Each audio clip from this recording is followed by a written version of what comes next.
하나님의 말씀 사도행전 24장 22절에서 25장 12절까지 말씀입니다.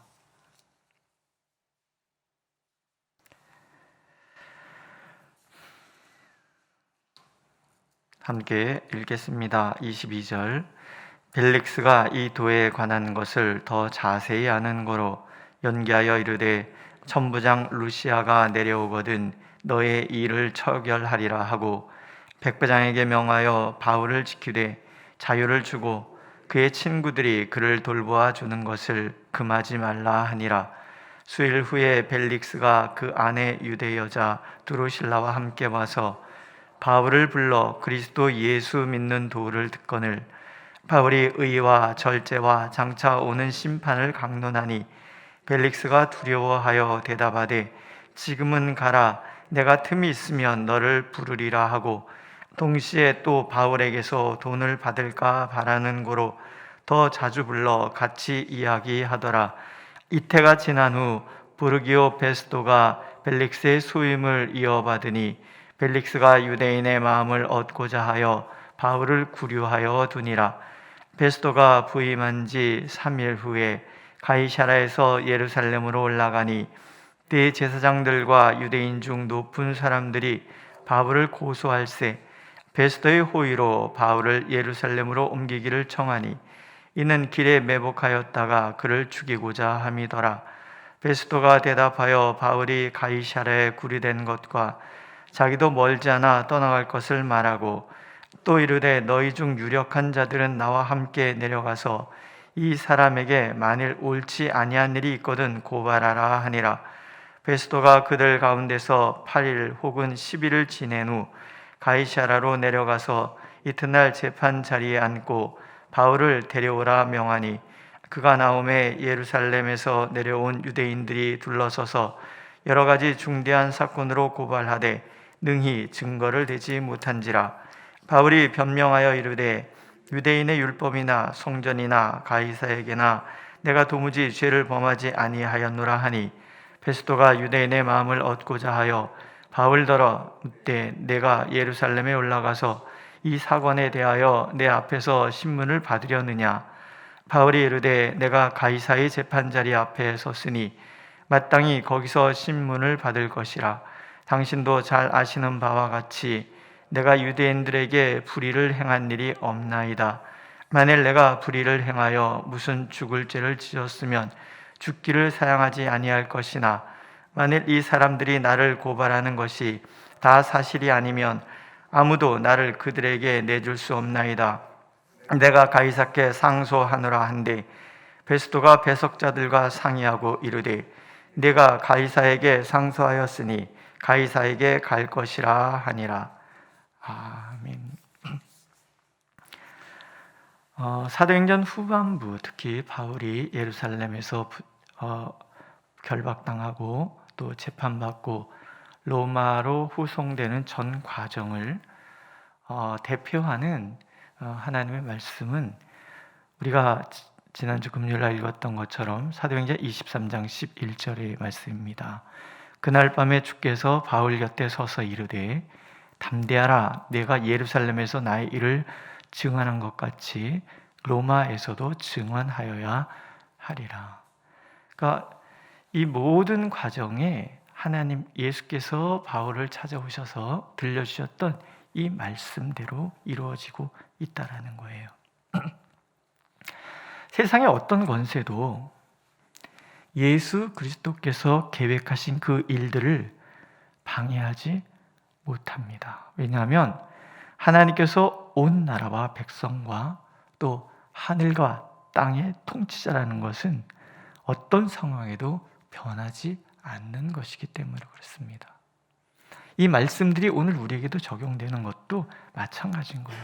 오늘도 변함없이 하나님은 온 나라와 백성과 하늘과 땅의 통치자이십니다. 우리에게 일어나는 모든 일은 개인적으로나 국가적으로나 하나님 없이 일어날 수 있는 것이 없고 하나님께서 지키시고자 하는 사람을 해할 수 있는 권세는 없다. 이것이 오늘 우리가 분명하게 가져야 할 우리의 믿음이죠. 바울 곁에 서신 주님께서 바울에게 담대하라 말씀하셨던 것처럼 오늘도 하나님께서 온 나라와 백성과 하늘과 땅의 통치자라는 것을 고백하고 믿는 사람들에게 여전히 담대하라, 이 말씀은 우리에게 주시는 약속의 말씀이 되는 것입니다. 많이 건너뛰었지만 그냥 핵심은 그런 것입니다. 대적의 위협이 있다라는 거예요. 그러나 예수께서 말씀하셨기 때문에, 예수께서 계획하셨기 때문에 그 모든 과정에 예수께서 개입하셔서 지켜주시는 거예요. 바울이 예루살렘에서 붙잡혀요. 오해가 있었죠. 편견도 있었습니다. 하지만 그런 과정이 예수님의 그 계획하심의 시작이라는 거죠. 개입하시잖아요. 끌어내서 돌로 치려 할 때 천부장이 오게 하여서 바울을 지켜주십니다. 천부장이 매를 쳐서 신문하려고 들 때는 이미 태어나기 전에 바울에게 하나님께서 주신 로마 시민권을 사용하게 하시는 거예요. 돈으로 로마 시민권을 얻은 천부장보다 태어나면서부터 로마 시민된 바울의 위치는 더 큰 거죠. 묶은 것 때문에 천부장이 두려워해요. 그리고 그것 때문에 바울을 철저히 지키게 만드십니다. 바울을 죽이려는 음모가 있잖아요. 바울을 죽이지 않고는 먹지도 아니하고 마시지도 아니하겠다 결의한 무리들이 있어요. 유대인들은 굉장히 모진 사람들이에요. 근데 이 소식을 천부장이 첩보를 통해서 알게 되잖아요. 그래서 바울을 총독에게로 호송할 때도요, 보병, 창병 각각 200명씩, 기병 70명. 요즘 우리 군대 체제로도 일개 대대보다 많은 병력을 바울 한 사람 지키기 위해서 하나님께서 동원시키시는 거예요. 마치 천군 천사를 호위해서 천군 천사들이 하나님의 사람들을 호위하는 것 같이 누가 건드리겠습니까?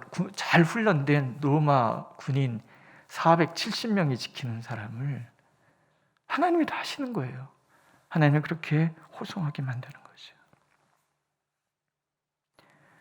또 바울과 유대인들의 문제가 로마법에 대한 것이 아니라 그들의 율법의 문제임을 이 천부장이 간략하게 총독에게 보고하는 거예요. 이미 이런 보고를 통해서 바울이 도착했을 때 불이익을 당하지 않도록 그렇게 조치를 하는 거죠. 다 누가 하시는 거예요? 하나님께서 하시는 거예요. 정당한 재판 위에는 그 어떤 해도 당하지 않도록 하나님이 철저하게 지켜가세요. 앞에서 읽은 것처럼 산헤드린 공회에서 그들이 바울을 고소하려고 할 때에도 의견이 일치되지 않도록 막 분란이 일어나게 하는 거예요. 사두개인과 바리새파 사람들이 서로 싸워서 이게 뭔 얘기가 이 공회에서 진행되는지 알지 못할 정도로 그렇게 만드셔서 바울을 구해내세요. 이거는 앞에서도 있었잖아요. 에베소, 고린도. 바울을 고소하려고 그랬는데 자기들이 왜 모였는지도 모르고 소란만 피우다가 그냥 바울은 빠져나가고 자기들끼리 지지고 볶다가 끝. 다 하나님이 하시는 거예요. 총독 벨릭스에게 도착을 했어요.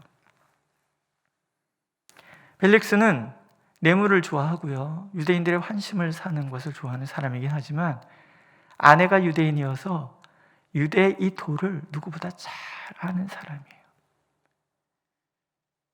로마법에 저축된 것이 아니라 유대인들의 율법에 대한 것이라는 것을 분명히 알고 있기 때문에 재판을 더 진행하지 않아요. 자유를 주잖아요. 백부장에게 지키되 자유를 주라. 그러니까 갇혀있지만 갇혀있지 않은 것이 되는 거죠.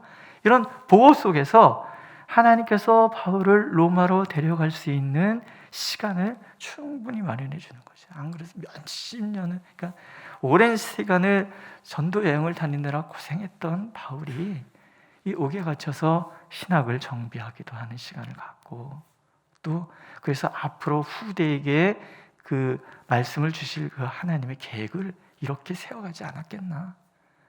로마에 도착해서도 약 몇 년 동안을 그렇게 갇혀있지만 자유롭게 사람들을 만날 수 있는 그런 기회를 주셔서 그 어간이 우리에게 귀한 서신들이 쓰여지는 중요한 시간들이 되었다라는 거죠.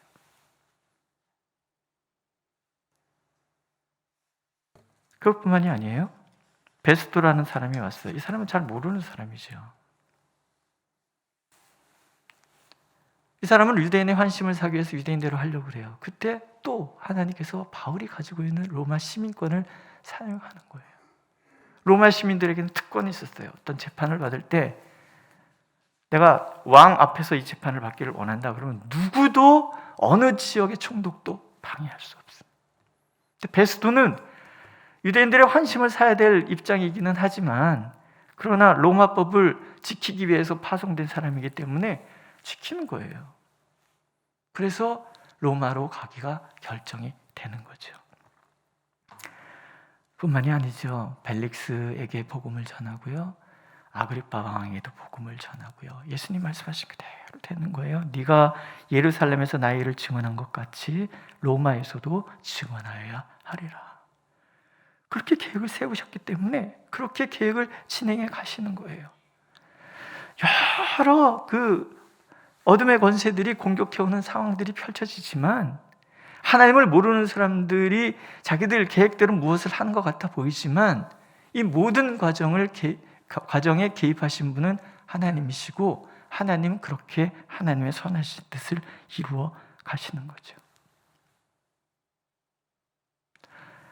시편 139편에서는요 하나님의 생각은 너무 많아서 우리를 위하여 베푸시는 그 수는 헤아릴 수가 없습니다. 이렇게 고백하거든요.